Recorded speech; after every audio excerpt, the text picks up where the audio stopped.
Roar. Roar. Dinosaurs, etc. Again, with the dinosaur stuff. Kelton. Kelly.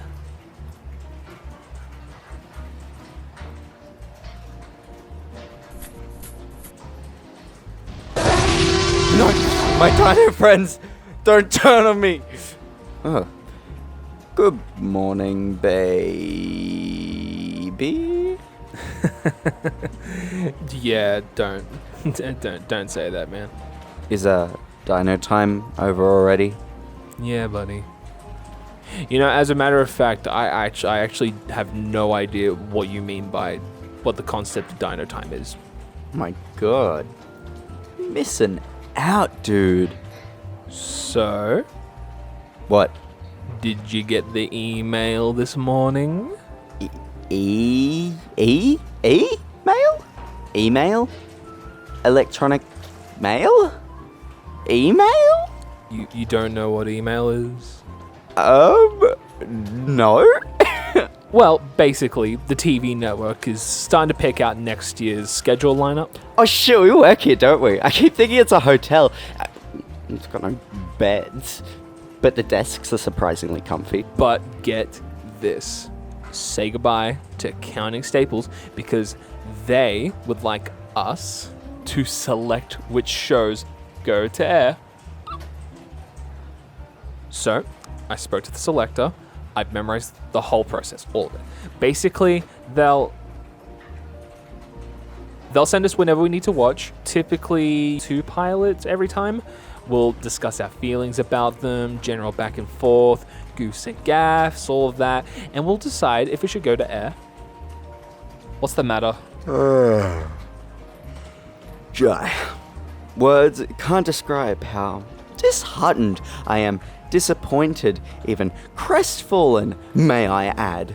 My ideal workday doesn't involve, sitting at my comfy desk, chatting about TV shows with my best friend, you by the way, and getting paid to do so. No, not my style. I'm more of a Counting Staples kind of guy.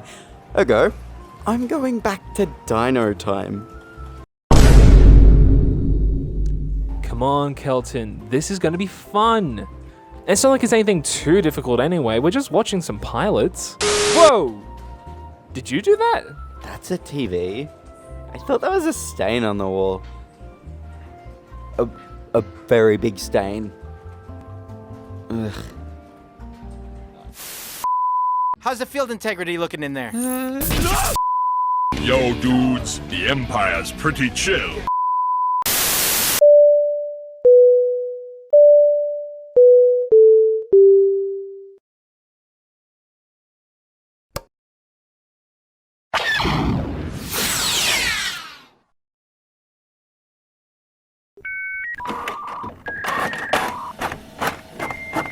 Woo!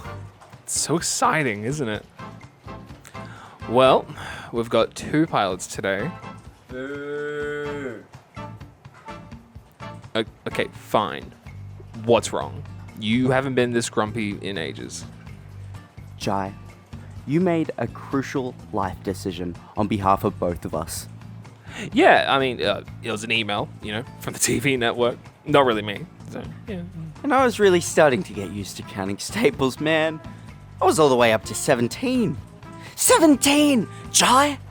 I don't want to just throw away my life's work. I'm the kind of guy who's not ready for big change. Well, maybe this is your chance to loosen up a bit, Kelton.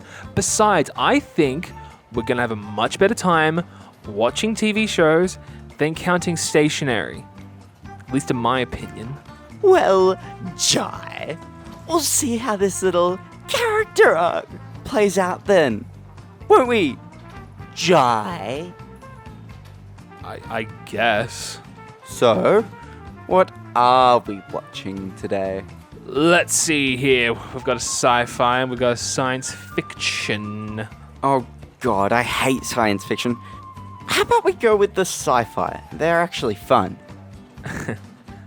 I think I know a better way for us to choose.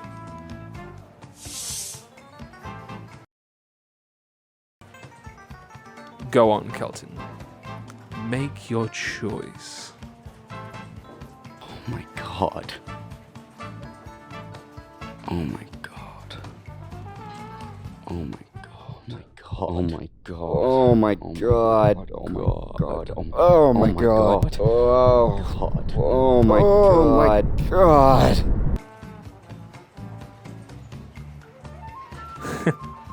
It's funny. You know, I took you for more of a sexy droid kind of guy.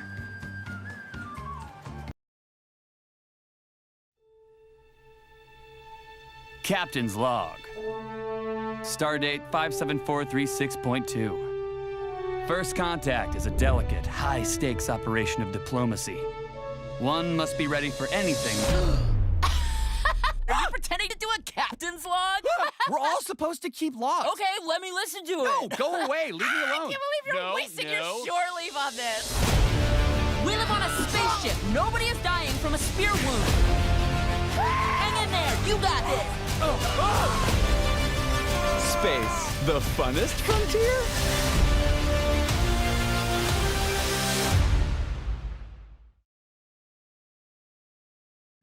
So, Kelton, what did you think of Star Trek Lower Decks? I actually liked it. I really surprisingly liked it. I had some problems as well, and I'm sure you can kind of guess what my problems might be. Yeah, I think it's not a perfect show. I really liked it. I think it's a very nice show. I think it's funny. I think it's good. Oh, it's definitely funny. But there's just some things that sort of drag it down a bit, and I think it's really just an association thing. Because if one thing wasn't there, this would sort of stand on its own. Yeah, there's a bit of an elephant in the room, I guess. And that elephant is the fact that this really does feel like Rick and Morty. It is Rick and Morty. Like what's that quote about a dog? In all ways except physical, I am Rick and Morty. Burp. Yeah, it's pretty close. Yeah. This was obviously the pilot for Star Trek Lower Decks, which is a Star Trek animated TV show. The first Star Trek animated TV show since the one they produced in the 70s, which is a bit different than this one. I like the part with the hot bananas. Frickin' burn me. I'm not even kidding. I know that, like, you may disagree with me here, but I think the hot bananas was a standout joke. Maybe. I don't know if I can go fully in on that. It's ludicrous, though. Why are they hot? They're bananas. Do you not see a problem with that? Okay. Sometimes you can, like, having warm, mushy banana, maybe for baby food or something, that seems reasonable. But having a hot banana in the skin... If there's an actual reason why they're hot bananas, I'm going to put it in right here. Because there could be, and we just weren't paying attention. That's a very strong possibility. What possible reason could you think of for bananas being hot in the peels still? It's ludicrous, exactly. So the story of the first episode is we are introduced to a new recruit to the is it the Federation? Yeah. Yeah. Starfleet? Something. Something. Tendi is the new recruit. They don't get, like, a lot in this episode. Compared to the other characters, they don't get a lot. Yeah, usually that character would be our main character. The episode starts with us learning everything through Tendi, and then we eventually just break off into different stories when we sort of got everything we need. And we're here? Well, no, we're actually way down here. What this map doesn't show you is that everything from, like, this deck up, super lame, not important to us. You like the bar? All right, fine, everything except the bar. And the bridge. The bridge is not cool. Yes, it is. So the story splits off into 3 different stories, but the main one is Boimler and Beckett, who are essentially our main characters. They're definitely the main characters. They're the main characters. We could be Klingons. We could have crimped hair, wrinkled foreheads. War. I love honor. I demand honor. They're the Rick and Morty, you might say. Yes, they're the main dynamic of the show. One is the aspirational, all over the place, clumsy little boy. Computer, show us the warp core. Wow, Wow, amazing. What an impressive feat of engineering. You really bum me out sometimes. The other one is Beckett, who's very like what's that? How would you describe it? I don't know. It's not like I can't describe Rick. I describe Rick. They portray themselves as self-serving. However, they definitely do have a secret soft spot. it. Yes, absolutely. So there's 3 stories that all intersect with each other. The first one is Boimler and Beckett go down to a alien planet that the Federation are working with, sort of thing. You know, they're trading with them. One of the head lieutenants wants Boimler to check on Beckett because they're a bit sus. So we follow their story and they're on the planet and many shenanigans ensue. And then the second story is Rutherford. Rutherford's another character we haven't gotten to yet. I really like Rutherford. Is that Cyborg Boy? Yes, it's Cyborg Boy. He's a really fun character. He's probably my lovely. favorite character. His character flaw doesn't come necessarily from his personality, like most of the other characters, where they're kind of shitheads. Like, he seems like a really nice, genuine person. His problem is that he's, like, half cyborg and he's getting used to it. Nice to meet you. Welcome to the crew. Wait, don't you have a date with Ensign Barnes tonight? Sure do. She's crazy hot. Are you nervous? Trying to be, but this thing keeps tamping it down. And he's a fucking nerd. Yeah, and he's a massive nerd. The animation, I like the animation. Like, it's very similar to Rick and Morty. There's just... Something that is definitely different to, like, Rick and Morty is how much the camera moves around. Yes. And not just in fight scenes. Whereas, like, in Rick and Morty, you have those epic fight scenes. Like, you think of the Pickle Rick episode. I Yes. hate to go to that, but No, that's fine. it is, like, a big fight scene, Yeah. really. And the camera is constantly moving. But even in, like, a lot of talking scenes, like, you can see the camera is very dynamic. I think that's just the biggest drawback with this episode is just that I just look at it and I automatically think of Rick and Morty. And obviously, they addressed that as well. As far as I know, the only crew that carried over from Rick and Morty to the show was the head writer. He was quoted as saying that it won't be Rick and Morty in the world of Star Trek. And it would have its own tone, and it would skew slightly more adult. But it's not evident enough in this first episode. Yeah, it's definitely not more adult than Rick and Morty. And going from the first episode, it's got so much there. I really like the concept of it. I think it has so much potential. I don't know if the Rick and Morty style helps it or if it hinders it, but it's there and it's fine, and it would be absolutely fine as well. It's just that it automatically has that association with Rick and Morty because it has the same style with it. I feel like you could just take a screen grab from, like, any point in the episode where you can't see the Starfleet logo and think it's Rick and Morty doing A like crossover episode or an ad. yeah, or like a parody, or even just a normal Rick and Morty episode if the uniform's not in it at all. Yeah, it's fair. And then there's Tendy's side story where they're working in, like, the med bay, and it's like they have like only like 3 scenes. They don't have much. It's more of a plot progression. But there's that really good joke about the heart and, like, the The anesthetic is useless. We have to work through the pain. Your hands clean? Pump this. Don't pass out. Nobody's authorized to pass out. That's my heart. It hurts when you pump it. Oh, God. Oh. Sorry. I like that. Yeah, and there's the cat. I like the cat character. I like the cat character. Yeah. It's just so weird because I haven't seen cats in Star Trek. No, I can't remember a time where I've seen that either. And then eventually all 3 stories intersect, and the goop that Boimler's in helps cure everyone. God, I hate that. I hate You that. hate the Deus Ex Machina? Yeah. I guess that kind of takes away from some of the adult feeling from this as well. Is that it's got like a very like kids cartoon ending? Yeah. Yeah, there's a big aspect of the show I really enjoy, and that's let's say the main characters. It's the main crew, and it's The high decks. The captain's captain- like the captain's deck sort of Yeah. characters. I forget what that's called. Same. But the bridge. The bridge, the characters on the bridge. Yeah. The actual like main characters who in any other Star Trek series we be watching and following, but we don't really. We follow them a bit and we see them interact with other characters, but it's not their show. And watching them have their own very serious plots when all this other bullshit's going on in the background is so funny to me. There's the one joke where it's as they're resolving everything and they got Boimler's goo and they're fixing everyone. And there's one of the main captains, the lady, out of nowhere, they say But can you synthesize a cure, Doctor? I better. You don't have much time. because she's infected, and we never saw her get infected, and everyone that gets infected really quickly. So there's just this new layer, and it's obviously resolved so quickly, but just like, we're running out of time, we gotta help you, and they walk away, they leave the screen, and we just go back to the main characters on the lower decks. It's just so funny.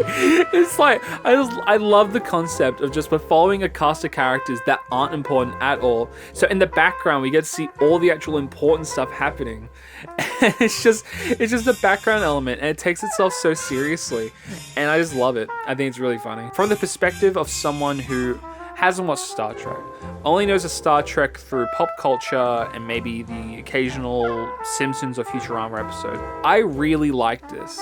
And it was really a really good way of introducing myself to Star Trek, because it's so hard to get into because there's so much and it's hard to know where to start, and people like always have different opinions about what's the best and what to skip, you know. So it's nice just going into a show where it's so like just easy to get into. What's the word I'm looking for? It's a low barrier for entry. There's a low barrier for entry, and it's really refreshing to be able to just watch it, know a decent amount, and learn some more, which is really cool.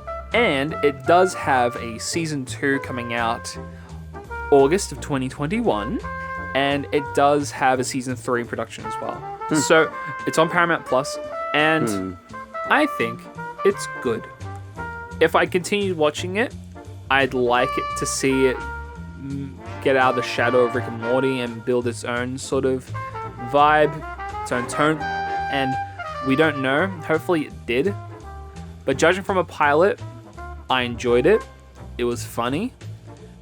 I could see where it borrowed influence from, but that didn't detract from me too much because I like the concept of the show.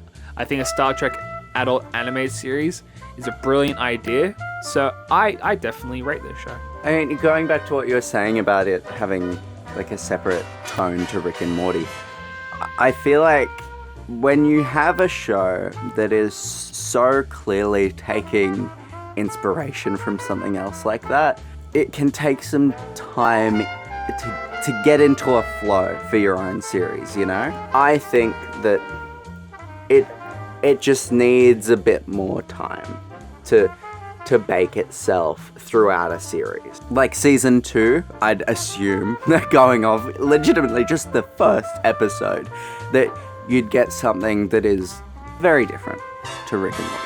Yeah.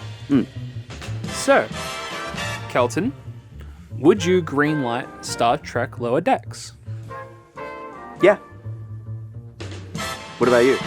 I would as well. I think it gets the green light. I'm gonna give it a big old stamp.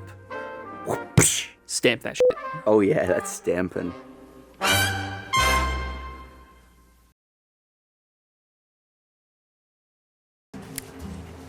Well, that was Sexy Picard. You mean Star Trek Lower Decks? What'd I say? Sexy Picard. Yeah. Okay, time for Sexy C-3PO. Alright. Hang on a second. No!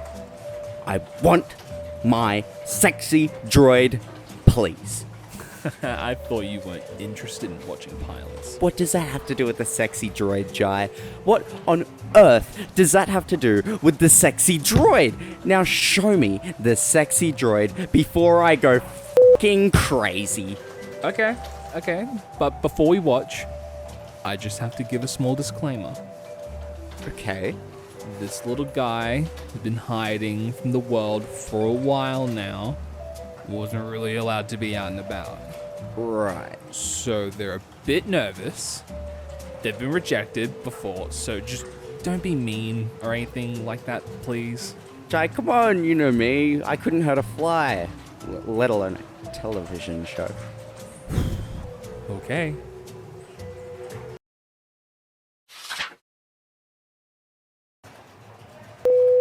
What is that? Are you f***ing serious?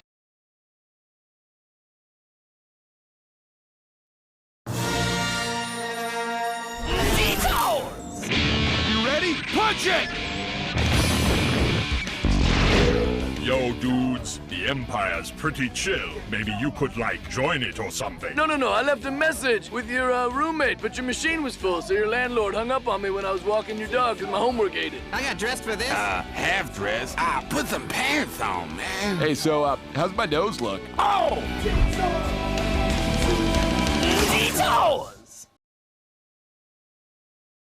So, Jai, was it? What do you think of that?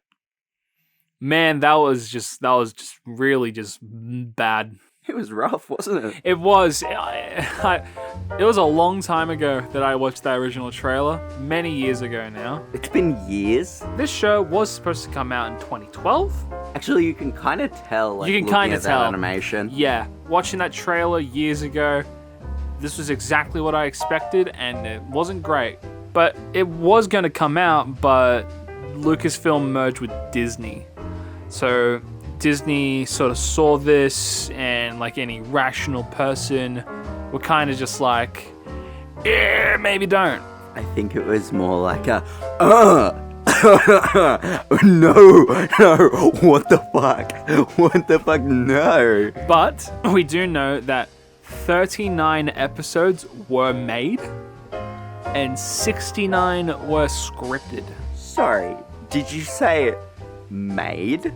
Yes, and only one has seen the light of day, which was the one that we watched today, but we'll get into that in a second. Star Wars Detours is the first adult animated series based on Star Wars, and what a rough start. They reuse a lot of assets in this. They do, and a lot of their assets are bad.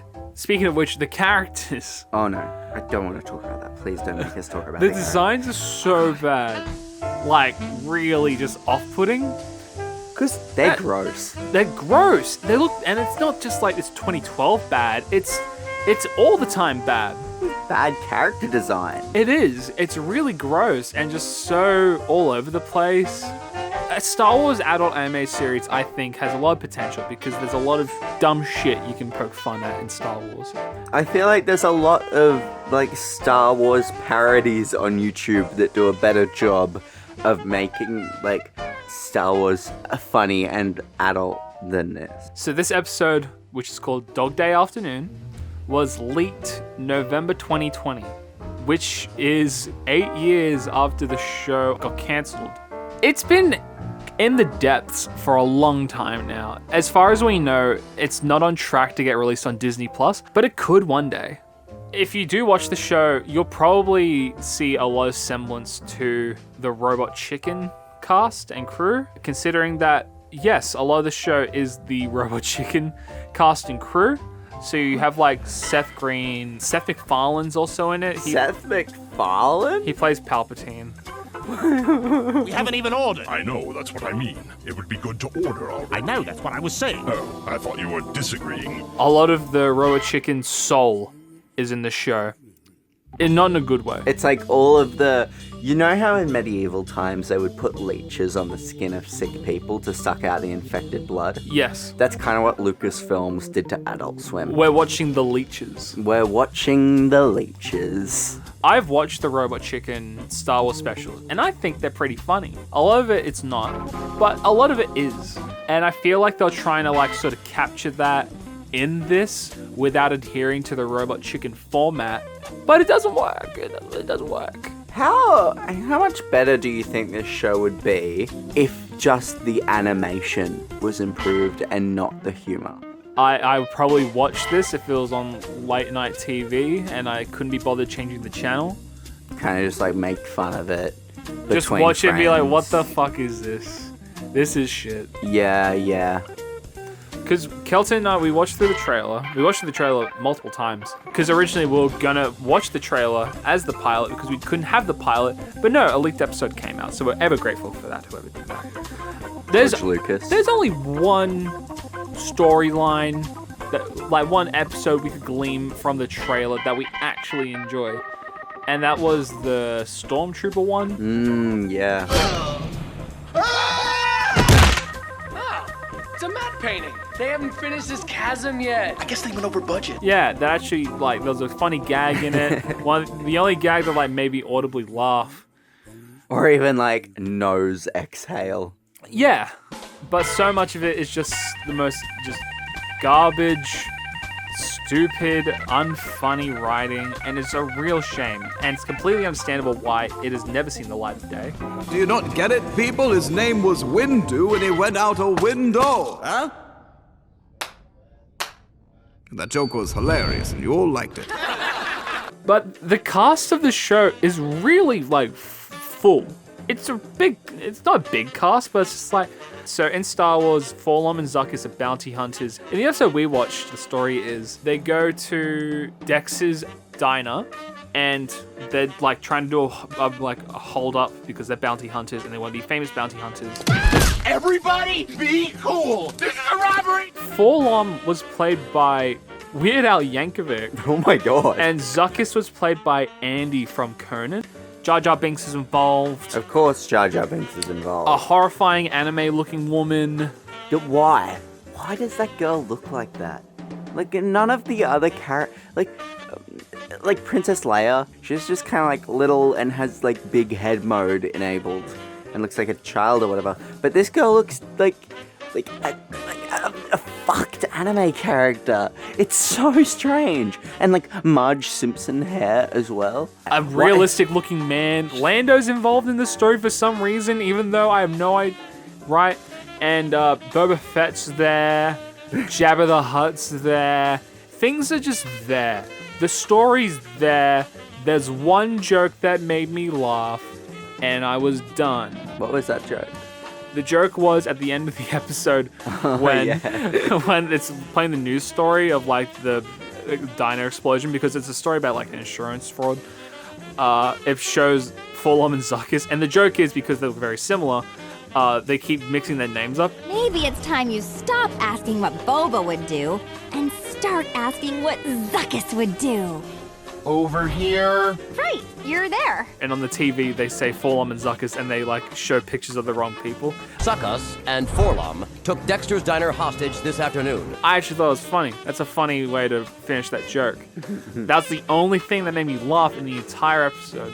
This show, man. It's pretty rough, and that's the thing. It's a Star Wars adult anime series, I think, has a lot of potential, and I reckon it could be really fun. If Star Trek can do it, I think Star Wars can. I think Star Wars could have done better than Star Trek. Yeah. And it's honestly a shame that it's... I think if they took the same approach... You know what? There's a really good source that they could go from, because it reminds me a lot of Star Trek Lower Decks, and the concept's great. Back in the early 2000s, mid-2000s, there was a comic line released based on Star Wars called Tag and Bink Are Dead. Oh, yeah, yes, right? yes. And so the story was that Tag and Bink are these two random characters in the Star Wars universe who are causing everything to happen behind the scenes. Everything that happens in the story is a direct result of Tag and Bink, and it's the perfect inspiration to do an adult animated series where you just follow these two guys through all of the Star Wars films, just fucking everything up. And the main characters are doing exactly what they did in the actual films. And I would watch that series over and over and over again. Yes. It is one of my favorite Star Wars things. They should have just used it. And it would have been really great. Was that a fan-made thing? No, it was official. It was Dark Horse Comics. Yeah. If you want to know more about that, check out Austin McConnell's video. That's how we know about it. Yeah. That's the perfect way they could have done an adult anime series, but they didn't, so that's a shame. And they gave us this, which is a shame. There's a lot of shame involved, like Disney's shame. Yeah, the funny thing is, we got the sequels instead of this. I would have preferred this. I think in like 40 years they'll release this or something. Nah, I reckon. Give it another year. Just a year? Yeah, they're doing so much that I think they can just release this and it'll go under the rug because, hey, it's Mandalorian Season 3, and hey, it's the Kenobi series, and hey, it's the Taika Waititi film. If they release this... Wait, Taika Waititi's doing a film? Yeah, he's doing a film. What the hell? That's awesome. And they could just release this and it could go under the rug. If they released Star Wars Detours back then, so this is a bit of a sore thumb. But if you release it as when everything's getting released at the same time, then I could see it coming out like sometime this year or next. Honestly, I feel like its animation like is a plus in that regards to it going under the radar. Even more so than other like Star Wars cartoons. This looks like it's made for kids, not adults. I think the main thing is no one will cancel their Disney Plus subscription if this releases. But I could see 1 or 2 people getting a Disney Plus subscription to watch Star Wars Detours. And I think that's the lesson today. That's the moral of the story? That is the moral of the story today. It's get Disney Plus when Star Wars Detours comes out to encourage them to release more, grotesque discharge? Yes, that is it. That's great. It's a good moral. There's not much else we can say. It's set between episode 3 and 4, like every fucking Star Wars media is nowadays. It's a short episode. They're very short episodes. I imagine it's meant to be multiple in the one episode. Since this is 6 minutes, that's half the length of your average half of a SpongeBob show. So pretty short, I guess. So what do you think, like 4 of these in an episode? Yeah, 3 or 4. And they do like a little like a spinning effect and Star Wars Detours like smashes onto the screen. Yeah. Yeah? Yeah. Ad break and then comes back to another episode. Ah, good format. Good format. I like that. The legacy of the show is the fact that it is in limbo and it might get released, it might not ever get released, but that's the fun, is that you hang around and you see what happens. It's not really in limbo, it's more in hell. And if it like is released, then it's being resurrected by a necromancer. And that necromancer would be Bob Iger. Fair enough. Hey Jai, buddy. Yep. Sorry. Hey Jai. Yes.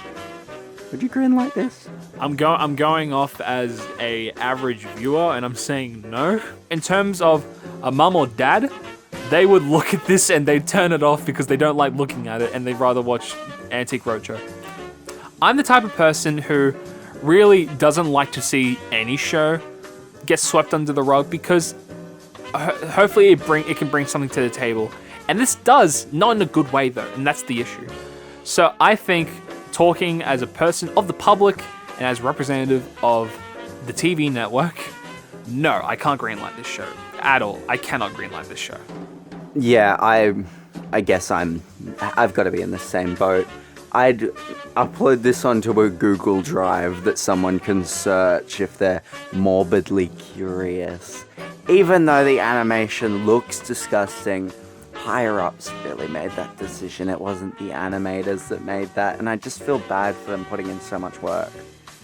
Well, give it a big old fucking stamp. There it is. That's stamped, buddy. Rejected.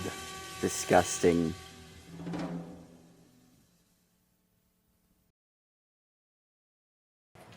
What do you think the world would look like if Star Wars Detours had remained in the vault? Yeah. May it be nothing like the world today. Yeah. But I have to say, Kelton, it's nice to see that you finally came around to watching pilots. Was it as bad as you thought it'd be? You know what, Jai? At the start of today, I'll be honest, I was out of line. I was tired, I was cranky, and the idea of watching some pilots... Pew! Gross. Get it out. But, you know what? I mellowed out. I let myself open up. I let my soul grab the keys and take the wheel, and my soul saw your soul on the road. Okay, Kelton, this is getting a bit much. And if my soul was driving this morning, I would have run you down. Roadkill, you'd be gone. I've killed your soul before, and I can strike again. Oh my god. But I'm not the same Kelton soul you knew before. My soul has pulled over, hopped out of the car, and embraced you. We have embraced souls, Jai. Stop. Jai, I know we only just met. Known you for several years. But after a fun day of watching pilots with my best friend, Jai, you're not just my best friend. You're my soul buddy.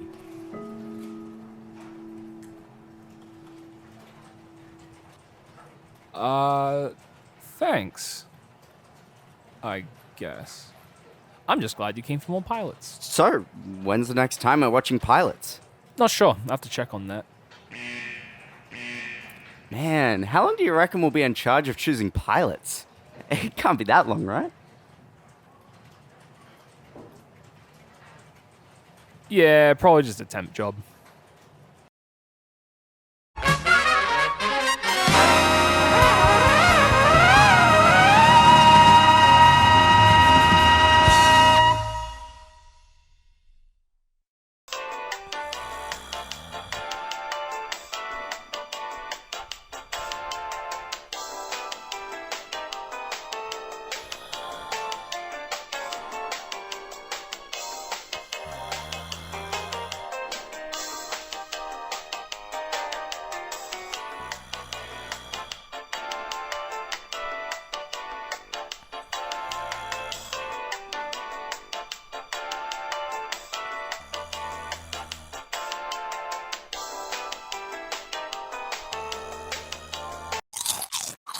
Yum.